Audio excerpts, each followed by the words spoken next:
Pursuing Theresa May's Brexit deal is still its top priority. It has now begun ramping up its preparations for no deal.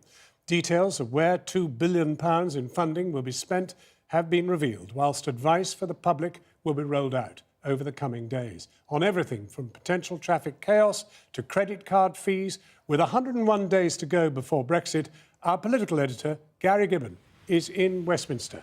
Gary.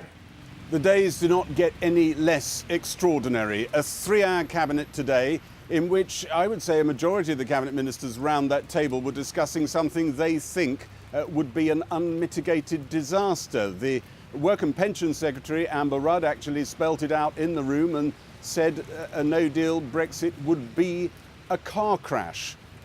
Theresa May knows that the Brexit side of her party, quite a lot of them, think all of this should have been done much earlier.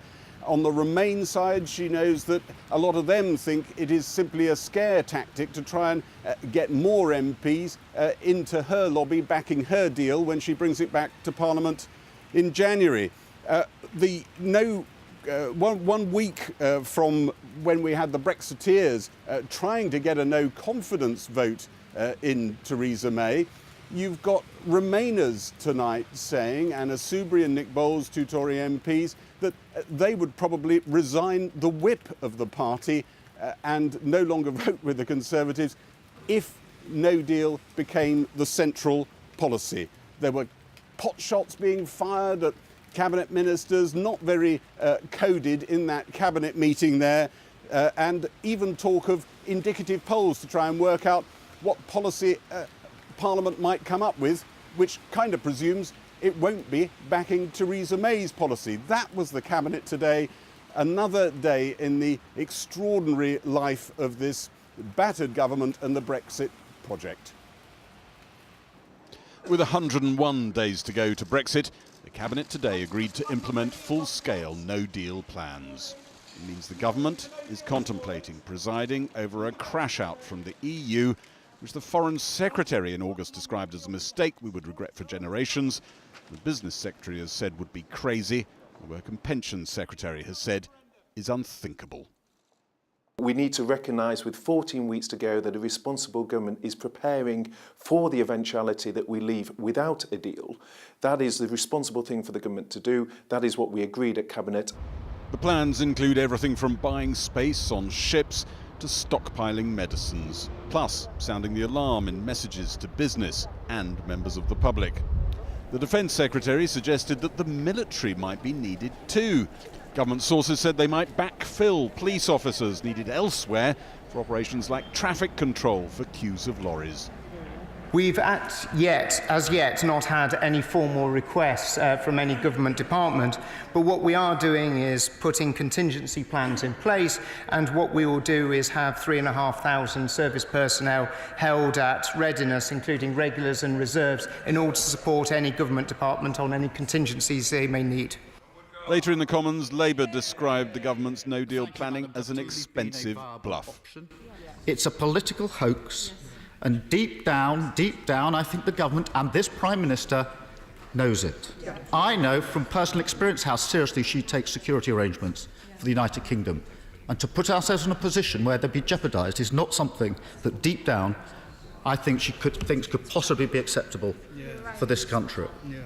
Former Minister Nick Bowles tweeted, "If the government were to announce that no-deal Brexit had become its policy, I would immediately resign the Conservative whip and vote in any way necessary to stop it from happening."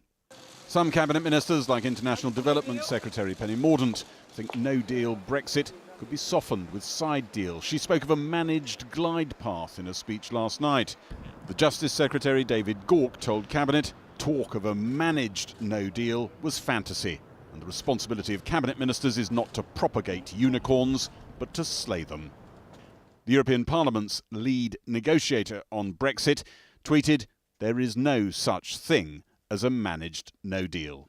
There are a number of scenarios being floated in government without, I think, people really engaging on the consequences of that. Either the consequence to our democracy of not delivering on the referendum, not having Brexit, or the idea that we can cherry pick and have some sort of managed no deal where the EU would suspend its own red lines, which I don't think is feasible.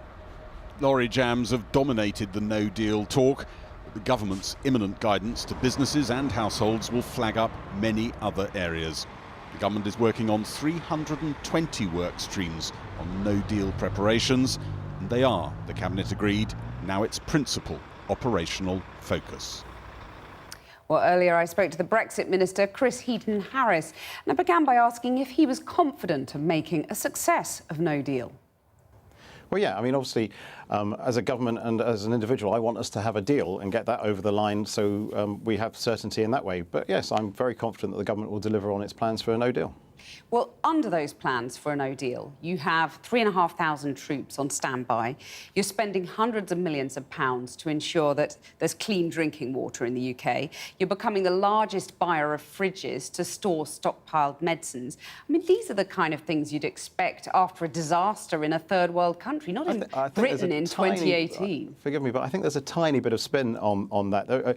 We have no plans to use the army in any of our contingencies. Let me just pick you up on that point. The Defence Secretary told the Commons that 3,500 troops were on standby if needed in a no deal. Well, but that's not spin, that's a fact to the Commons. No, that is, you're connecting two things. There are absolutely no deal plans where we need the help of the army. But they're there, we don't they're on need standby. I mean, these are the kind of things you would expect after an earthquake or something. We are a responsible government that's planning for every eventuality. This kind of scenario, these kind of emergency measures, seem the very opposite of a responsible government. I mean, Guy Verhofstadt today, the EU Parliament's chief negotiator, said it was the height of irresponsibility. Well, I'm sure you'll be saying that about the European Commission's no-deal planning as well, or not, maybe in Guy's case. But no, we have a deal on the table. We've negotiated a really good deal for the country. We want to get that over the line, and so there's some more work being done on that. People have been criticising slightly unfairly the government for not having plans. When we slightly reveal the fact that we have been planning for no deal, there's criticism. I think that's a bit unfair. Isn't the reality that you're only having to spend this £2 billion of taxpayers' money to prepare for a no deal because you can't persuade your own backbenchers to back Theresa May's deal? No, this is a responsible government that's preparing for every eventuality. I think no matter what the parliamentary maths, until the deal was ratified, we would be doing this. So this no-deal planning is a hoax to try and scare your MPs into backing Theresa May's deal? No. Tell me why not? Well, because it isn't. Do you accept that Brexit will cost us, any Brexit plan will cost us more than staying in the EU? Dozens of companies are moving part of their operations out of the UK in preparation. This is happening now. Brexit is costing us now, and it'll cost us more in the future. So in every forecast, in all the Treasury forecasts, in every situation, our economy was growing in the future. The optimum But not deal, as much as if we'd stayed in the EU. But I think you'll find we had a referendum where more than 1 million people voted to leave the European Union than voted to stay in. 17.4 But did they vote to be poorer? million people. People voted to leave the European Union. That's what this government is going to deliver on. Regardless of if it made them poorer? They knew they wanted to leave the European Union. And even if it made them poorer? No, the economy is going to continue to grow in every Treasury forecast that we publish. But not as much as if we'd stayed in the EU? Well, there you go. But how can you be so confident that people are happy to leave the EU now? Why not put it back to the test, put it back to the people? Well, I think you're kind of running round in a circle to answer your own question. If we were to go down that route, it would mean, the process for a second referendum would take more than 6 months. That means we would have left the European Union without a deal, which is probably not what people who are calling for a second referendum might want. I noticed you just can't say, one way or the other, whether it's a price worth paying to leave the EU, and that will make us all poorer than if we stayed in the EU. Well, I don't recognise your concept, because I actually think we've got a bright future outside the European Union. The Bank of England scenarios, my mind and your mind are in scenarios say that we will be poorer than if we stayed in. Yeah, and Treasury forecasts occasionally haven't been exactly as accurate as people would have liked them to be. Why are you so frightened to put back all the options to MPs? I don't think we are frightened. I think we've passed legislation that detailed this process that MPs voted for. We're going through the process. We now have a deal on the table that guarantees the certainty, removes some of the fears that you've expressed in your questioning, and I'd like to think MPs will vote for that deal. But the legislation was set out over a year ago. Chris Heaton-Harris, thank you very much. My pleasure. Rebecca Long-Bailey, the entire body politic is in the dock tonight. I mean, here we are with an emergency planning now going into action for a no-deal Brexit, which business is saying is going to be utterly catastrophic. Well, it will be utterly catastrophic, but it's absolutely diabolical that after 2 years of botched negotiations, we find ourselves in this position. What we've set out are a number of negotiating principles that we think Parliament could coalesce around. A permanent customs union deal with a right for Britain to have a say in future trade deals, a strong single market agreement, a floor under existing rights and protections, but a guarantee that we would make sure that we went beyond those rights and protections. And we think that there would be a consensus within Parliament for that. We've had various parliamentarians from all parties discussing various elements that are similar to our proposals. And how many of these people have been in Brussels trying to see whether any of these things were remotely viable? Well, exactly, but we haven't been given the opportunity to put these options to Theresa May, and that's what the withdrawal agreement debate was supposed to do. What happened was she splintered her own party, and then Labour's actions united it. The Tories are now tonight more united than they've been for the last 2 months. Well, I wouldn't say that by any stretch of the imagination, and Theresa May is in a very, very difficult situation. But ultimately, she needs to put her party politics to one side now and give Parliament the opportunity to debate her deal before the Christmas recess begins. The truth is the Labour Party's in the dock too. You have failed the people by failing to come up with some real viable alternative. And at the same time, you have been calling for an election, which you've not been able to get. You've been calling for all sorts of measures that you've not been able to get. And you've then not even been able to get a motion passed criticising the Prime Minister. Well, look, no, that is simply not true. We don't want parliamentary theatrics. We want to see a meaningful vote on Theresa May's deal, and we want the opportunity to sit down within the Houses of Parliament as adults and discuss all the viable options that could be available to take our negotiations forward. But if you go out into the country, you find that Labour's message is so confused. Nobody knows what you really stand for. You're not sure whether the leader's in favour of anything. And you have this situation in which, to be quite honest, Labour is now no higher in the opinion polls than the Tories. What's confusing about saying that we want to have a strong customs union deal with a right for Britain to have a say in future trade deals, a strong single market deal that makes sure that we don't have any regulatory barriers, and a strong relationship in relation to rights and protections that protects consumers, our environment and our workers here in the UK? We've got a situation in which the government is now going for emergency planning. We've got 100 days to go. Where is Jeremy Corbyn tonight? I mean, what is he saying? Well, the thing that angers me about the emergency no-deal planning situation is that consistently, rather than allowing Parliament to debate Theresa May's deal, she's trying to engineer the option of it being a choice between her deal and no deal. There is no appetite within Parliament for no deal. You're putting on a very courageous front here, but the truth of the matter is it's Jeremy Corbyn who should be doing this tonight. He's nowhere to be heard. Jeremy Corbyn has been speaking to the press. He's been taking forward our arguments within Parliament. He spoke at length yesterday in the Chamber about the deficiencies in Theresa May's deal and what she needed to do next. But this is not just about Jeremy Corbyn. This is about our democracy. It's on trial at the moment. And we need to make sure that the deal that Theresa May was proposing to put to Parliament actually goes before Parliament. And it doesn't get kicked into the long grass until after Christmas so that she can engineer this fear-mongering project where she establishes a choice between her deal and no deal. That's not what Parliament wants. I don't think it's what the people of Britain want. They want a good deal that respects the referendum but puts the interests of our economy and our communities first. Rebecca Long-Bailey, thank you very much indeed for talking to us. The front line of a no-deal Brexit is Dover, the critical gateway for trade between the UK and Europe. Today, the biggest customs firm inside the port told this programme that crashing out of Europe without a deal would create Armageddon, that's a quote, for the United Kingdom, warning that Dover had no chance of being ready to cope with the millions of additional checks. Our business editor, Siobhan Kennedy, has this. More than 2.5 million lorries have passed through the Port of Dover this year alone, carrying billions of pounds worth of food, clothes and medicines to and from the continent. Only a tiny proportion, about 3%, come from outside the EU and need their paperwork checked. But if there's no deal, all that will change. Back in 1992, before we joined the single market, Dover was a very different place. The gates here were locked and there was high security, and every single lorry passing through needed to be checked. Back then there were 130 different customs agents or companies that needed to do the paperwork. If Britain leaves the EU with no deal next March, then all these lorries passing through would once again need to be checked.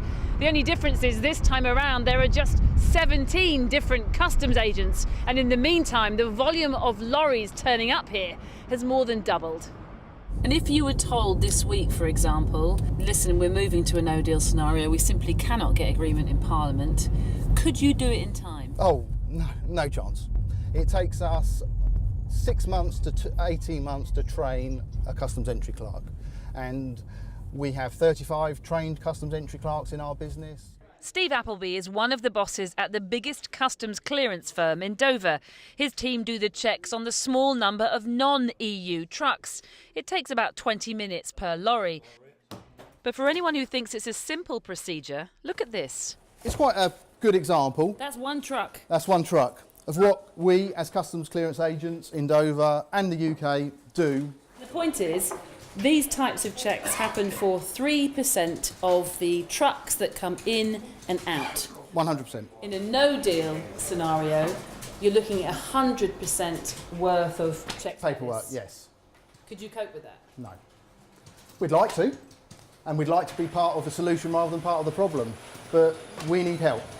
The government may be talking about help in the billions, but so far just 8 million has been allocated for customs agents like these. Under a no deal, Steve says he'll need to go from 35 to nearly 300 staff, while nationally an extra 10,000 customs checkers will be needed. That's the view on the ground at Dover, but at head office, the chairman of the group had this even more stark message. But having a no-deal Brexit and stopping on the 29th will be Armageddon for us here. It's not Project Fear, it will become reality. And that frightens all of us. But some people would listen to that and say, well, hang on a minute, the government's never going to let that happen. They've secured a transition period. They're hiring thousands and thousands of extra border security customs officers. And they're planning for all these types of scenarios. And unless they're training them to do the job that I do today and agents around the country do, they cannot do the paperwork. So their only option they would have is to open the doors and let it in and worry about the consequences down the line. For Nikolai, the driver with the wad of paperwork, it's not plain sailing. The supposed 20-minute check on his cargo of clothes bound for Switzerland raised a query, which means he'll likely be held over for several hours. Day-to-day disruption Dover can accommodate now. But if there's a no deal on the horizon, he could find himself at the back of a very long queue. Siobhan Kennedy, Channel 4 News in Dover. Don't book a holiday after March the 29th if there's no deal. That was supposedly a leaked government warning, although it's since been denied by the Transport Secretary as categorically untrue. But for businesses which use air transport to courier their goods, the outlook is even less certain. How will companies that have only ever worked in a customs union cope with the potential extra levies and paperwork they needed to carry on? Our Home Affairs correspondent Darshna Soni is at East Midlands Airport, the second largest freight airport in the UK. Darshna. Well, it's a very wet and windy airport here this evening, Kathy. But if you're thinking of jetting off to warmer climes after the end of March next year, should you go ahead and book your holiday or not? Well, according to the Transport Secretary, the message is keep calm and carry on flying. He's dismissed suggestions, warnings about what could happen under a no-deal Brexit. Warnings about huge queues at customs, about planes not being able to take off or land, even about lorries being stacked up on the nearby M1. Despite his optimism, bosses here say that a no-deal Brexit would be damaging for the economy, although they say they're prepared for any eventuality. Some 5 million passengers use this airport every day, but but it's also the country's second biggest courier freight airport. What will happen to all those goods that fly in and out of here after next March? We've spent the day trying to find out. Another plane load of cargo lands at East Midlands Airport. If you've ordered your Christmas presents online this year and they're coming from a European warehouse, the chances are they'll be arriving here. From up here on the control tower, you get a sense of just how much freight this airport deals with. 1,000 tonnes of goods come in and out of here every single day. It's second only to Heathrow. And 80% of that trade is with the EU. But what will happen to all that freight after Brexit? Yeah, I'm worried for both road and air freight shipments. There's a certain amount of administration that's needed to happen to get an import into the country and to get an export out of the country. And at the moment, the skill levels aren't there, the software's not in place, there aren't enough customs experts in our country to handle that. Tony Shalley runs a freight forwarding company, one of hundreds that use this airport. A typical parcel into Milan from this airport for delivery tomorrow could be £25, £30. Because there's no customs. You put customs on that, you put VAT and duty, it could be £60, £70. And so what are you telling your customers? Prepare for the worst. And they are preparing for the worst behind the scenes at this airport, we're told. The managing director recently warned of queues of lorries potentially jamming the nearby M1 because of new customs requirements. But the government has played this down. At present, any EU airline can fly anywhere in the European Union under the Open Skies Agreement. A no-deal Brexit would require new aviation treaties, something the Transport Secretary has insisted can be quickly arranged. The government has denied an apparent leak from the civil service, warning that the public shouldn't book holidays after March 29th next year. But are there assurances enough to convince passengers here? The problem is going to be in the border if you kind of demonstrate you have a work or you have a regular situation. But for the companies to fly, I think it's fine. They are selling tickets still, so. So you're not worried about that so much, it's what will happen at the border if there are increased checks? Yes. Mrs. Wilson and her husband regularly fly to their home on the Costa Blanca. We don't know really, we don't know what position we're going to be in really when we're in Spain, but no, we don't know what's happening, do we? And is that a worry? I would say so, yes, I would say so, because our retirement was built around, having a place in Spain. So, yes, it is a worry to go over. We just hope the deal is good for us. For now, the Wilsons say they'll keep booking their flights to Spain. But like the rest of the country, they can only watch and wait to see what happens in the 100 days ahead. Darshana Soni, Channel 4 News at East Midlands Airport. Now, joining us now from Westminster is the former Business Minister, Anna Soubry. Anna Soubry, you probably heard him, the shadow, he's the shadow Brexit Minister, Keir Starmer, saying this is a political hoax. It's not going to happen. Well, I hope he's right, but he's got to get his party in order and step up and be a proper and effective opposition. At the moment, they are not behaving like that. In fact, the only thing Jeremy Corbyn actually achieves is, one, in uniting the Conservative Party, and secondly, turning our mess into his mess. But you're saying that if this does happen, they'll have you as an opposition to deal with? Oh, absolutely. I mean, it's almost outrageous that the Conservative Party, which is traditionally and rightly so, the party of business of all sizes, from all sectors, finds itself in the quite disgraceful position of even contemplating such a thing as a hard Brexit. I'm afraid to say the Prime Minister has made, and her government and her cabinet, a number of big mistakes. And one of them was to tell the British people that no deal was better than a bad deal. Well, not only has the Prime Minister come back with a bad deal, now she's actually preparing for no deal. She should immediately take no deal off the table. It is being used, I'm afraid to say, to make some of my colleagues, almost to blackmail them politically, to say, oh, well, if you don't want this dreadful thing called a no deal, which we actually said to you we shouldn't fear, but actually, of course, we should fear, then you must vote for Theresa's deal. And I say, no, start being honest with the British people. No deal is a complete disaster. It is the worst deal imaginable.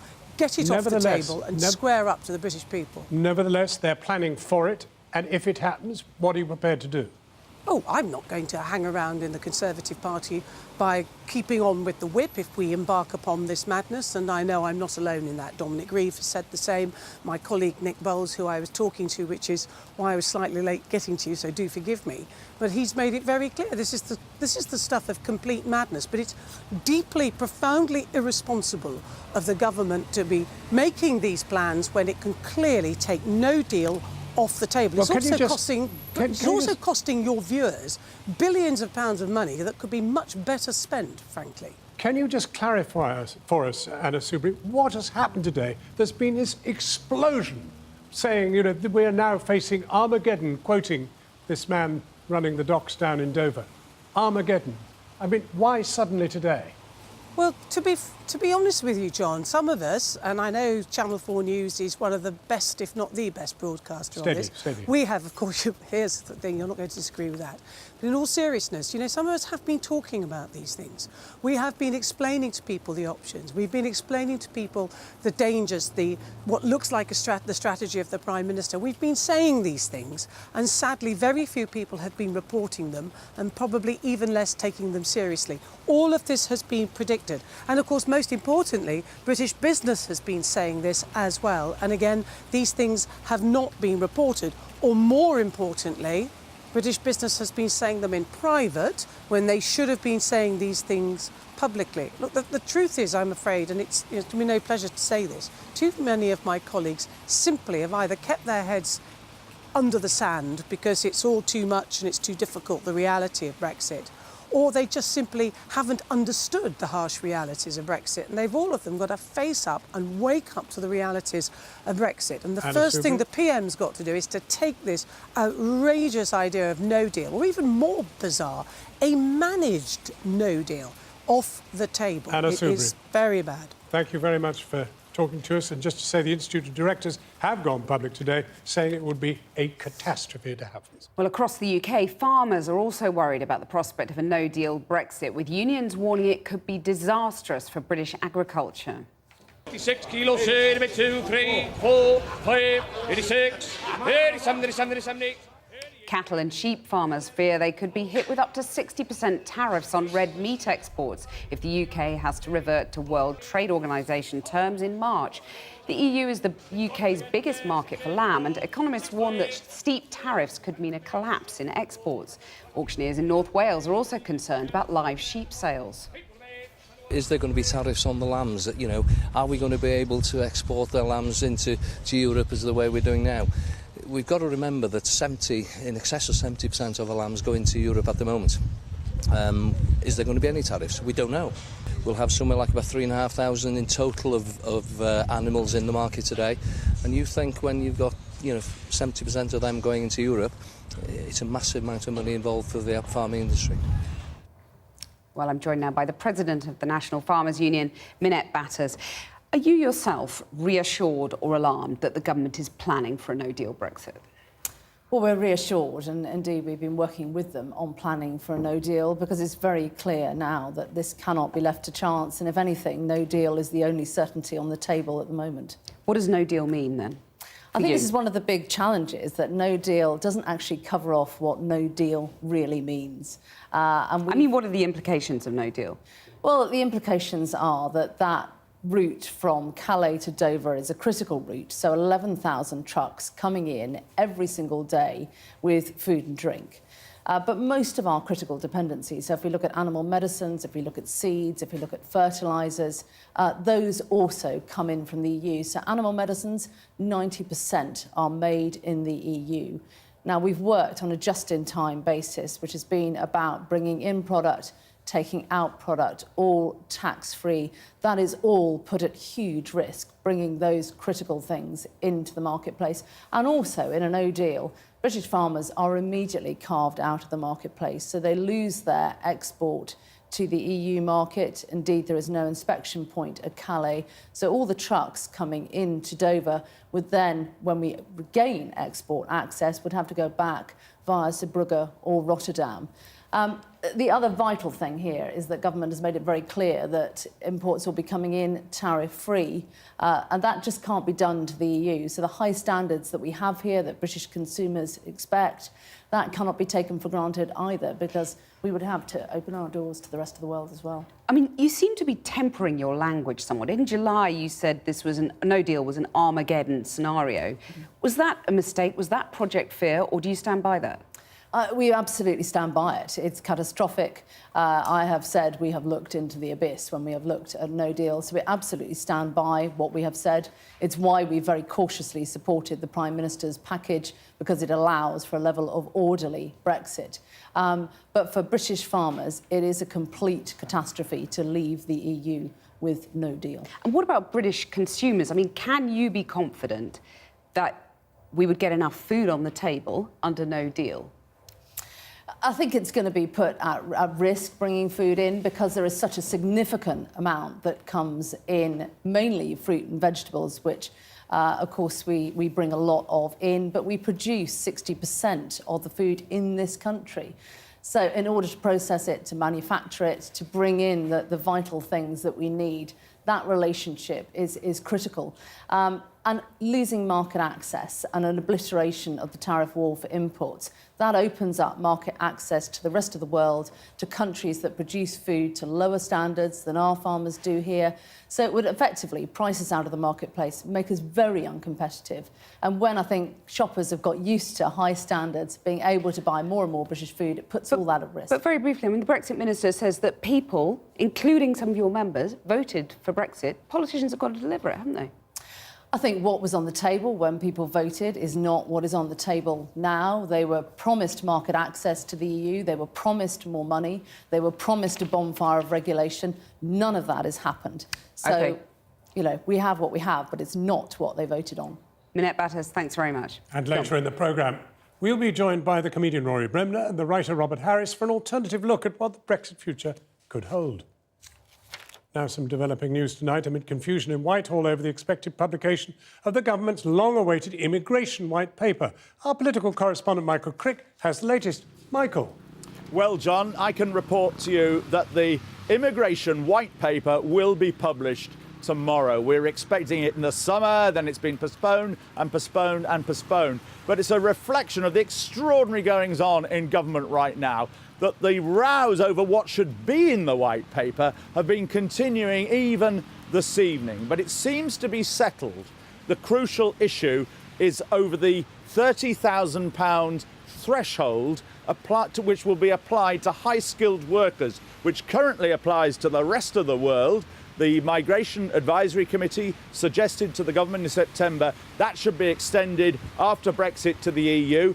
That is now going to be in the white paper. The row's been going on between the business department, who aren't very happy about that being in there, and Downing Street, on the other hand, with the Home Office in the middle. But I'm told that nonetheless the £30,000 figure might be in the white paper, but there is going to be some further consultation on this. The trouble is they're going to have to hurry up over that consultation, because if there's going to be no deal, then some pretty detailed legislation needs to be passed before Brexit Day on the 29th of March.